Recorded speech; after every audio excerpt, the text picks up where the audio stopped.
a warm welcome in the afternoon on this lovely sunny Friday afternoon.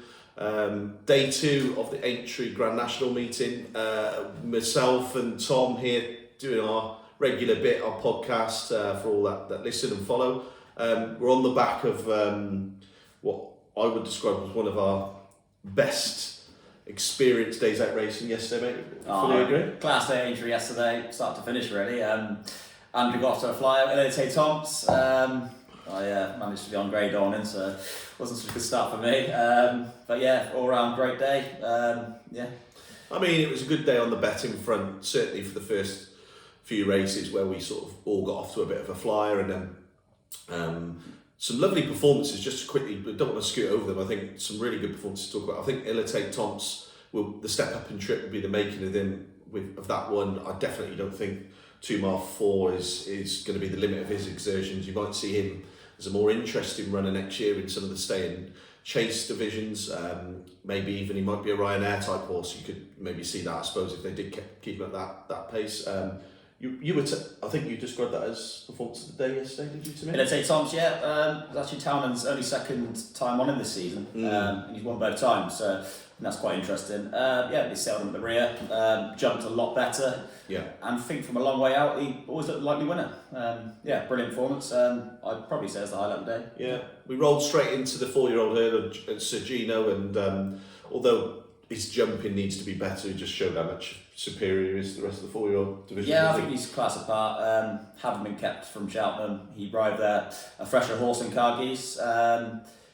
Slightly sloppy at the second last. Got it right at the last and pulled clear nicely. I think Cargies ran a brilliant race considering he had a hard one at Cheltenham. Taking nothing away from her.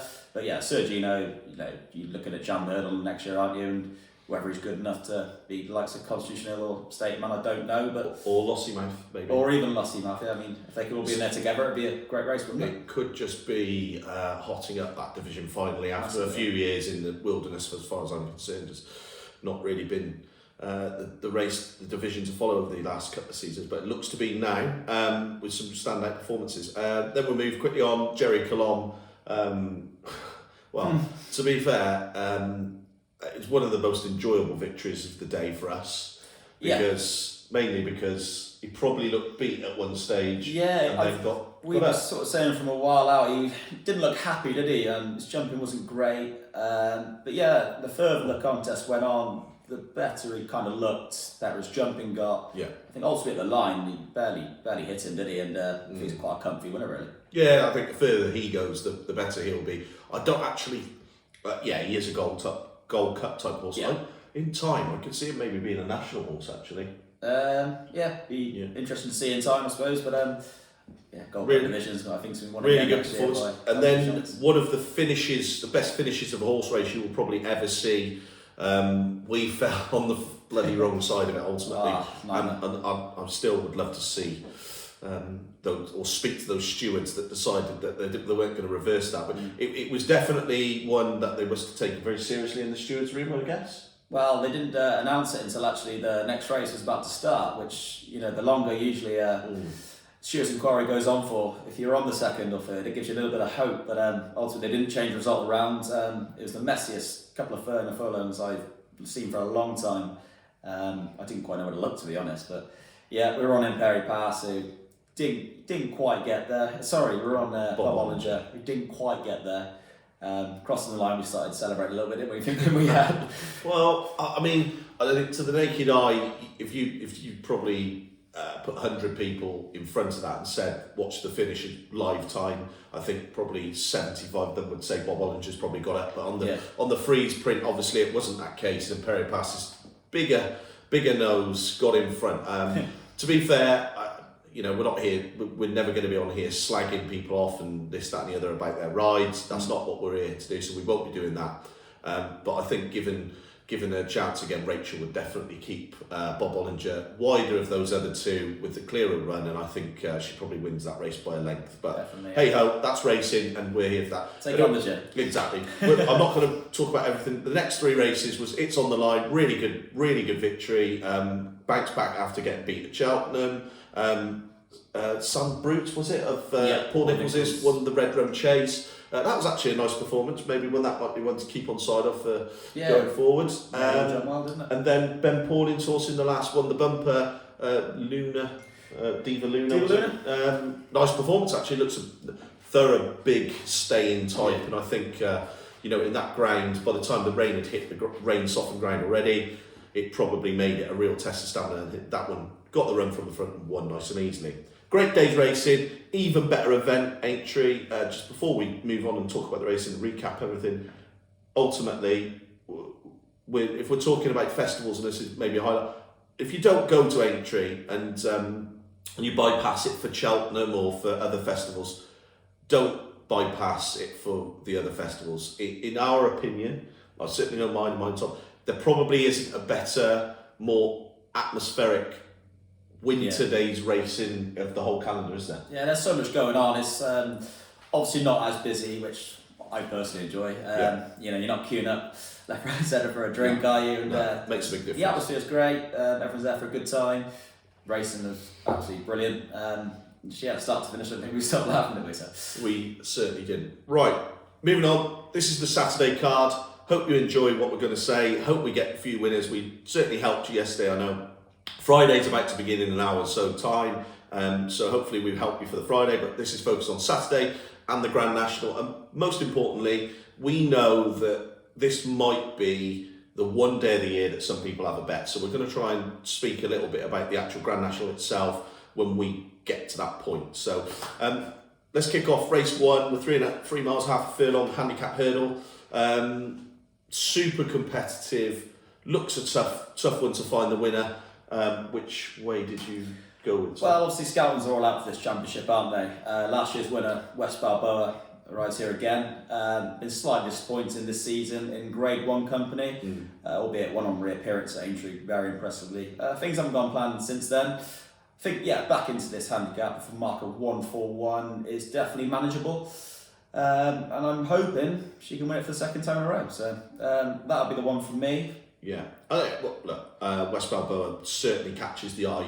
I think I'm going to put 2 up at bigger prices. I think Chantry House off that current mark. I don't know where his head's at for racing full stop, to be honest. And sometimes these few previously successful horses do go sour and maybe need a change and this, that, and the other. But I do think kind of caught the eye a little bit at Cheltenham. Chantry House didn't run a terrible race. I do think there's still movement in that mark, similar mark to West Balboa. Years gone by, he was classy enough to compete at the very top level over staying chases, back over hurdles. I think he's an interesting runner, and so is Honor Grey. The only thing that puts me off Honor Grey, and I've put it up with a view to the sun's out at the moment in the sky. It might dry the ground out a little bit. If it does, Honor Grey's chances increase as the ground dries. Probably wouldn't want it as real heavy. But then again, I didn't personally think that yesterday's track looked to be kicking up loads of mud behind them. So maybe that hurdles track is slightly better than the Chase and the Grand National course itself. So I thought those two, Honor Grey and Chantry House, were big prices, and they were certainly worth looking at as the first race gets us underway. So that's the 3 from us for that. So race 2, it's the Mersey Novices Hurdle. Really competitive looking hurdle. I'll start actually. Oh, no, do we fancy the same one here? I'm pretty sure we do, yeah. Okay, no, yeah. You kick us off, Tom. Bright Days Ahead, the favourite, steps back up here to 2.5 mile, which I think is, great move. Looks slightly shorter pace, I thought, in the mares at Cheltenham last day behind Golden Ace. All the talk beforehand was for the Elliott horse, Bright Days Ahead. Literally everywhere you saw, every blog, everything you read, they were basically saying this horse cannot lose, and came up short on the day. But I think that's just simply being short pace. Step up to 2.5 mile, like I said, is definitely the answer for this horse. Colwell Potter, I think I'm right in saying, is the most expensive horse ever brought to auction. First run, Paul Nichols, fresh horse, has run for 108 days after winning a Grade 1 at DRF. You have a lot of respect for that one. However, the £7 allowance Bright Days Ahead I get as a mare, I think is going to be a difficult task for Colwell Potter to do, So Brighter Days Ahead. Definitely. Couldn't agree more. I'm not going to speak too much about Brighter Days Ahead. More, other than saying everything Tom just said, I echo. And the £7 pull is a massive one for me. I quite enjoy it when I know the other trainers don't, but when a mare gets that £7 pull, I think at the novice status, it's more valuable than it is at the top end normally. So Brighter Days Ahead for me. Also, just two to mention as well. Il Atlantique is crying out to be put to step back for 2 miles for me. I keep saying this, but I'm very surprised it ran a blinder behind Ballyburn. Jimmy DeSule also ran a blinder, and the fresh horse is Caldwell Potter. I don't think he's as good as they think he is, or he certainly he won't be as a hurdler, but it might be a really interesting chaser in time. Yeah. That's what he's been bought for ultimately. So Well, they're hoping it'd be a Gold Cup or something. yeah, that's what they said actually, wasn't it? Yeah. Brighter days ahead for both of us. So race 3, we move on to the handicap chase. It's I know we both like a similar one here. Sorry to not be too original, but the top end of the market, I'm afraid, isn't it? I've got the second favourite, Skelton's. Hoping it's going to be a good start to the day for him. The King of Rye Hope, very fragile horse. We don't often get to see him over the last few years. Won on reappearance very impressively.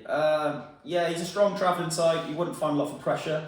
I'm hoping the test round here could just be the answer for him. A mark of 137, so he gets it off 10 stone 11. I think he's better handicapped than most. If this horse can pop away and travel into it, I could see him running a massive race behind. Krebby had a pretty hard race at Cheltenham, the favourite. I'd like to take him on with that one.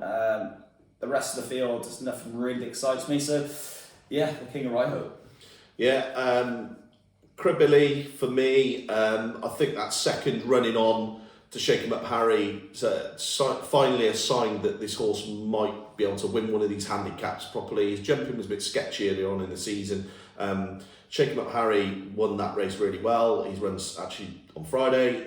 Don't know quite how he's going to get on, but ultimately I thought that was a good piece of form. And the step up and trip, he really did run on strongly to chase Shake Him Up Harry up the hill, and maybe that might go well.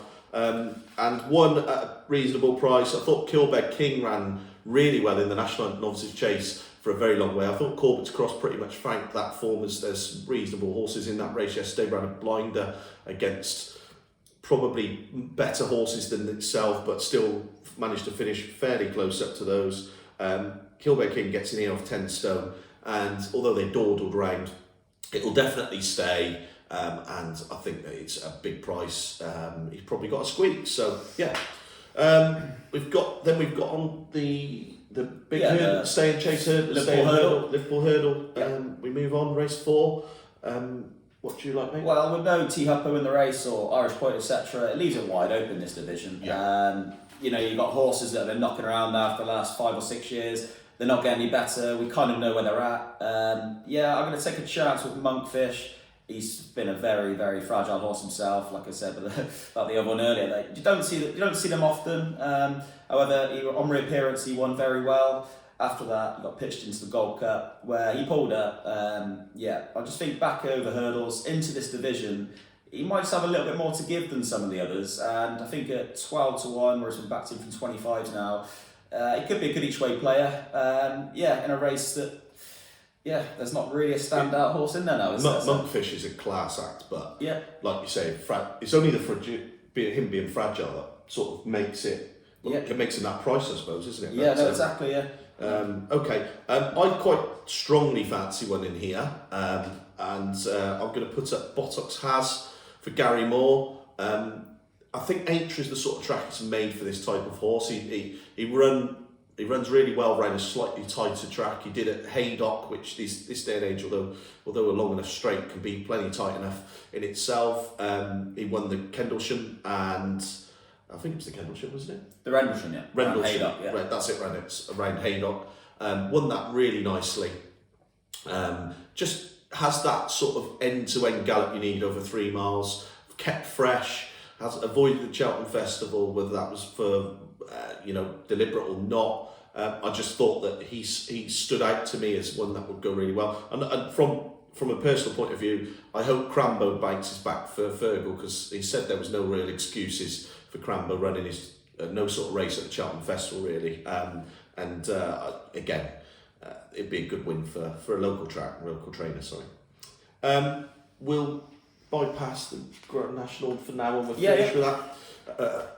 Excuse me. So we'll go to the 5 o'clock, and we're going to come back with the Grand National, and then we'll finish with the Grand National, because I think that's probably the best way to do it. So even if you only want to listen to a 10-minute snippet or whatever, that might be the bit you want to listen to. Okay, 5 o'clock. I think you quite strongly fancy one here, don't you? I think Founder 50 is the nap of the day. Yeah, not been out the first 2 all season. Chased home Gaelic Warrior last time in the Arkle. Ilite Thompson was back in third, who went on to win very impressively yesterday, as we said. I think the opposition's pretty weak here. You've got Hercule de Soy turning up from 185 Dabsons. That's ultimately a summer horse that probably needs that bit better ground. Etalon's pitched in from Handicap Company into a grade 1 for the Skeltons. Going for that prize man, I guess. Yeah. And, a small field, why not take a chance? Very, very progressive. But Founder 50, we know what he is. He's very consistent. He's a proper grade 1 horse, and I can't see him getting beat here. I'd take the 15 to 8 now. It got off a lot short on there. Yeah, 15 to 8 is looking a pretty nice price right now, but you need to take it properly now, because otherwise you're going to be looking at what? I'd see him go 6 to 4, 5 to 4. I couldn't even be short on that. I think 11 to 10, near 11 to 10 even money. I think it just looks the obvious one on paper, and well, certainly that's the way that things look. Is just looking at it like he's probably had a hard season, but like his consistency, you can't knock, and he's going to turn up and put in his best performance. So I think the one that I just put at a bit of a price. I know some people prefer to back the ones at a price, and if that's the case, I think Nickelback again is the fresh horse. Sarah Humphreys trains this one, and it's a absolute apple over eye, if you like. It is a bit of a tearaway type horse. My only concern of this one is that it might use up all his energy back over 2 miles. It's been running over 2.5 prior to that, was it? Is that right? Well, it won that race where Hermes Allen unfortunately passed away, didn't it? Yeah, which took it from the front, and they just did not get anywhere near him. He just kept at the gallop. It was quite remarkable, really. But he's got that in his locker to do that, but just on another day, you just can't really get away with it. I look at him sleeping a bit. I look at Nickelback being a grade 2 performer probably. Yeah. And but he's got that grade 1 to his name. He will win. He'll win grade 2s. In my opinion, I know he's got the grade 1, what have you, but I think that looked with what happened to him as Alan, looked a weak one on the day. Just a thought that Nickelback could be the fresher horse again. We do like to sort of put these things forward, and could run a big race at the price, and probably worth having a little look if you like a bigger price horse. The bumper concludes the final day of Grand National Day. You again quite sweet on one in here, just. Well, the favourite, Mr. Megget, 2 from 2. If you read the description, it's won the canter both times and visually looked really impressive. Connections pondered whether going to the champion bumper at Cheltenham with this one. However, they've kept it for this race. It's definitely a weaker race than the one at Cheltenham. I think you'd be brave to take this one on the evidence we've seen so far.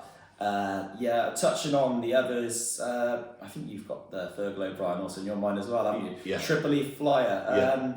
Looked very impressive the last day at Lingfield. A horse called Castle Ivers, who actually in this race finished third that day and went on to win really well at Wetherby. So that form stacks up well. He was withdrawn on soft ground from the champion bumper. Mm-hmm. If that was the reason, then it would slightly worry again.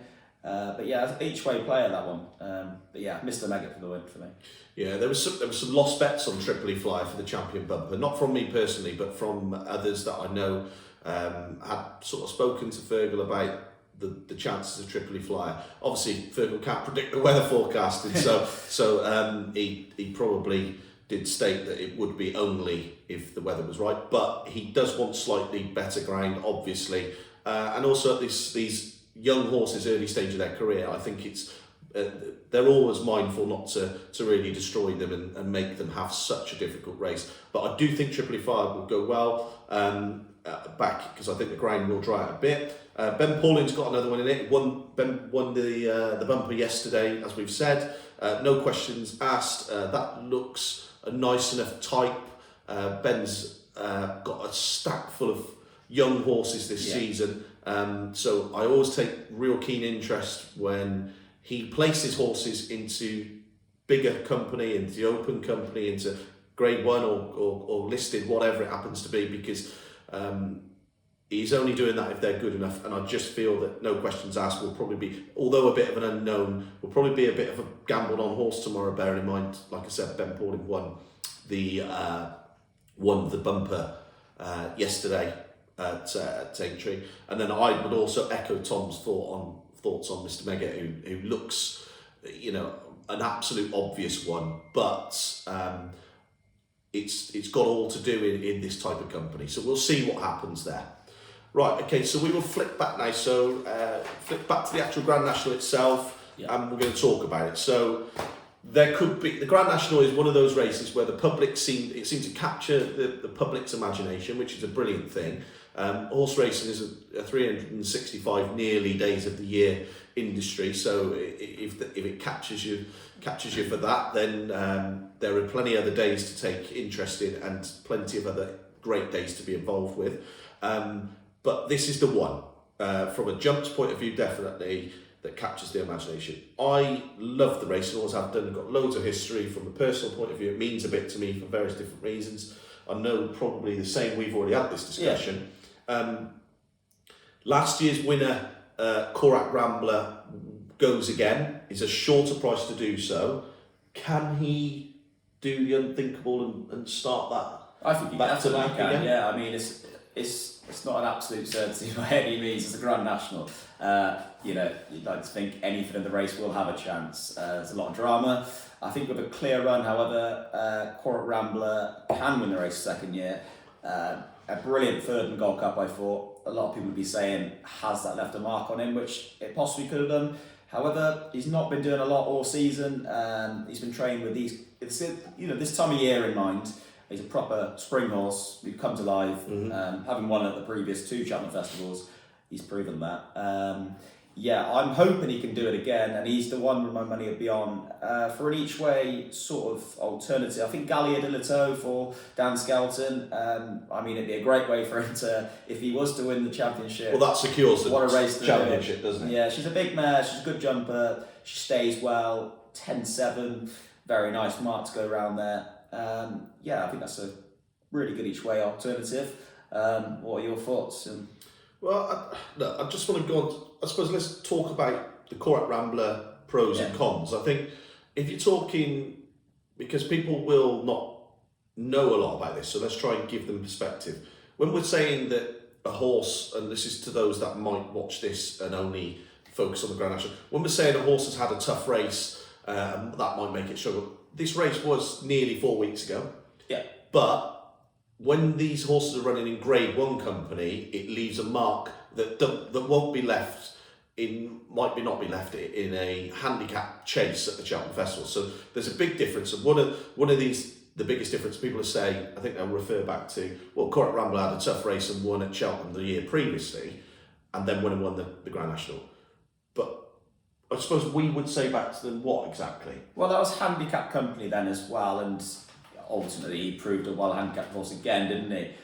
This year round, he's been pitched into the Gold Cup. They all are off level weights there. Yeah. So, if you're in contention again, you're having a hard race, especially behind the likes of Galopin Des Champs and Jerry Colombe, who, the form is absolutely incredible. It's rock solid form, by the way. It could be one of the strongest pieces of Gold Cup form for me. He's still got mileage on the clock as well compared to a lot of the others. Was he 8? Is he 8? Let's just have a quick look.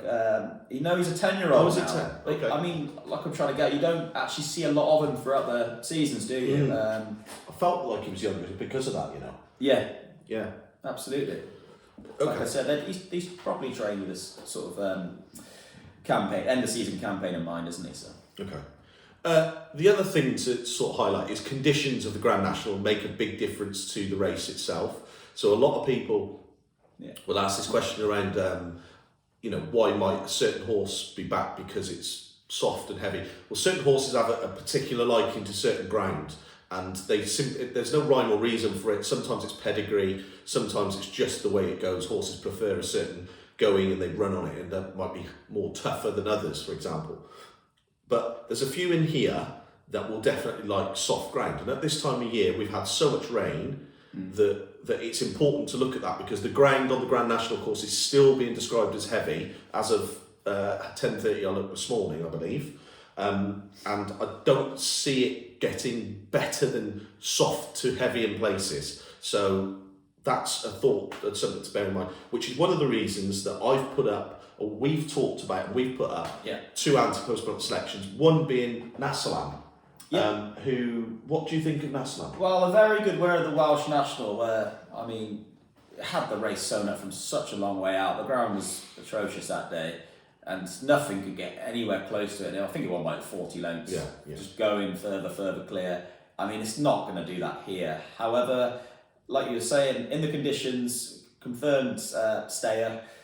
Yeah, I think it was a great each way price, wasn't it? And I think there's been a bit of money around for it, hasn't it? There has been some money around for it, although it's back on the drift a little bit now. But I think that's because, you get that again, in the day, wouldn't you? The things change, lots of things different change. And obviously from the Moore family point of view, who have gone through a bit of the ringer this last year with the lads, the jockeys in particular, both sort of one's had a career nearly ending. One has had to retire, so from an injury from the past. So I think, that would probably be a big story. And is it Niall Houlihan who's riding for them now? He's done a great job, hasn't he? Pilot, they've had a really good season. It'd be a good way to top it off anyway. Limerick Lace was the other one we put up, which has definitely been strong money for that. And you can see why. Won the Mayor's Chase at Cheltenham and won it in good style, didn't it? Yeah, very good, very good. I fancied her at Cheltenham actually. She got the better of Dino Blue, which is very good form. Dino Blue would be one of the best mares in Ireland, if not the.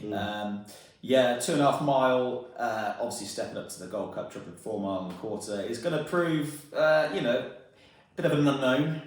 But she's classy, she jumps. I think it's very interesting the connections have actually put her in here, and it probably says a lot, really. I mean, there are absolutely no falls, and it's into 11-1 now, so obviously there's a bit of confidence around her. And we put that up at 25-1, so if you followed that back, a week ago? Yeah. If you're following us on all socials, then you might have been able to get some of that price. In fact, some of you might have made that move, so that would be nice to know. There's also loads of stories that are associated with the race, and I think they'll personally, just from the sort of situation this guy's been in that I'm about to mention, I think if Kitty's Light was to win the Grand National, it would be a very, very popular winner, wouldn't it? It'd be a very fitting winner, for obvious reasons, and she's a brilliant little mare. She's basically a pony, to be honest. But I think better ground is what she kind of needs. I think last year Yinner's Scottish national winner. Strong stayer. Definitely trained again with this sort of campaign and end of the season in mind. I think she could run a good race. She ran at Cheltenham as well, didn't it?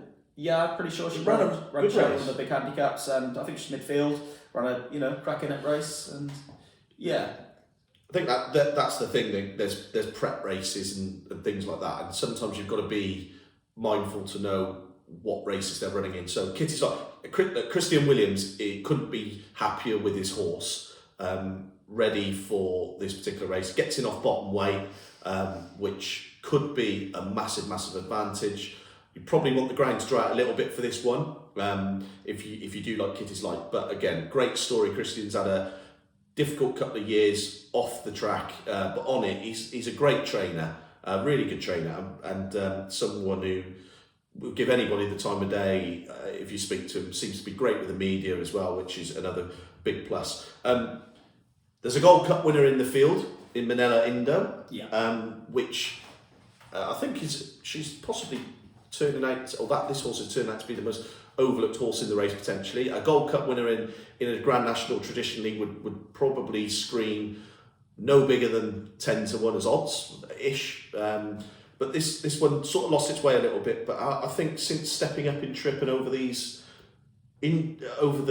cross-country fences, certainly at Cheltenham, seems to have reignited a bit of love for the game. And if it bounces back, could that go close? Well, I think actually was going to be our goal favourite for the Fox Hunts, am I right in saying that? Before it was abandoned. Ran a cracking race, given a lot of weight away on the season in that division. Aging a little bit now as an 11-year-old, we kind of know what he is. He wouldn't be the one for me, but I know your reasons for it, and I just think I'm talking about it. It's not necessarily one I really love, but And then just a couple of others to mention. I know the Goffer would be a big winner for a few people we actually know personally. Anyone knows Pat Peacock, they don't understand why. Yeah, Pat Peacock and the Goffer. They have a love-hate relationship right now, so hopefully that can be love for the festival. And then Late Night Pass is the other interesting one I just mentioned. Is it's Tom Ellis, isn't it? Yeah. Point-to-point trainer, just taken out his license to have runners under rules. Essentially, this is going to be his first ever runner under rules. Gina Andrews will take the ride as a normal pilot. This one over the cross-country fences at Cheltenham, so again has the right profile, pretty low weight. It would be another one of those stories, wouldn't it? First ever winner, runner under rules is a Grand National winner. Imagine that. I mean, it'd be an incredible story, really, wouldn't it? Tom Ellis' first runner, Grand National winner. You'd have to retire there and then, wouldn't you? Call it a day. Good winner, 15th December at Cheltenham in the cross country. Since then, had a quick prep spin over hurdles just to put it right for this race. I mean, strong stayer. Kind of goes on the grounds. I know Collections previously has said probably wants better, but has done the job on this sort of ground. Okay. So, yeah, I mean... Okay, so what we're going to do now is we're going to give you 2 horses each. You okay with that? Yep. 2 horses each for the Grand National, which will give us 4 different horses, which hopefully gives us a reasonable percentage of helping you find a winner. And that's normally the best way to play the Grand National. My advice to anybody is don't just pick one horse. Yeah. Even if you're only having £1 each way, pick 2, do 50p each way. Yeah. You know, if that's your stake or whatever it is, it's such a tough race to find the winner in. Even if you just want to put a finger in the paper and dot it out, whatever, do it. Don't overlook the race and overthink it if you like. But we'll put up our 4, 2 each, and then hopefully that might help you if you are someone who wants to follow us. So give us 2, mate, for the race. Yeah, well, obviously we touched on Nasalam and which is the other one we Limerick Lace the other day. So yeah, I mean, those 2 were definitely ones we were very keen on. It's nice to put up a couple of selections for the race. I think Court Rambler for a win purpose is my definite selection. Okay. And also each way alternative Galliard and Slateau for the Skeletons. Yeah. I think they've had a great season. Cheltenham went really well for them. He's the only sort of person to get even close to Willie Mullins on the tally of winners. It'd be a great way to sign off for them, wouldn't it? And I think they deserve a big race like this. They, do a great job. So. The one final one to mention is, so our 4 selections are going to be Limerick Lace, Nasalam, Galliard Delito and Corac Rambler. Yeah. But one just to mention, Willie Mullins has a hat full of horses in this race, and the reason he has it is because he really does want to win that trainer's title, even if he says he doesn't. That's not true. Of course he does. Of course you do. He's a winner. That's what he wants to do. It'd be incredible if he did. If he can do it. I think the best of his, and I know it's near the top of the market, will be I Am Maximus, who has been trained specifically for the race. Interestingly enough, Paul Townend has got the ride, and I know because we know everyday racing goes on, is that JP McManus picks his jockeys specifically. Mark Walsh is the first jockey generally, but I think in this instance, I think Willie has managed to persuade JP McManus to get Paul Townend on board, and their partnership from that ride that he gave him in the Irish National last year. Yeah. Was probably one of the best rides Paul Townend's ever given any horse. He wasn't going away that day. He's not the best jumper in the world, which is always a concern, but he seems to get from A to B in his own little style.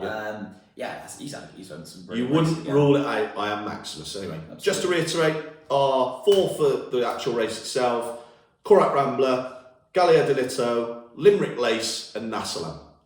Listen, we hope you do well. We hope that the whole day you have a bet. We hope you're very successful. If you're following what we've selected, even more we hope you're going to be successful, because that means we will be. Enjoy the Grand National meeting. Hope you've enjoyed our coverage over the last few days, and let's resume next week for a different episode. Take care. Thanks for listening. Cheers. Best of luck. Firefox will win today. Always